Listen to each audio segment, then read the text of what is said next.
Hello, in front of me I've got Subaru XV.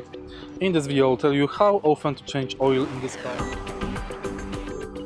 Oil changes are recommended every 10,000 to 12,000 kilometers or every 12 months, whichever comes first. CVT fluid should be checked around 60,000 kilometers, but may not need replacing unless signs of wear appear. Always follow the Subaru maintenance schedule in the manual. You can check the schedule of the service via system settings in your car.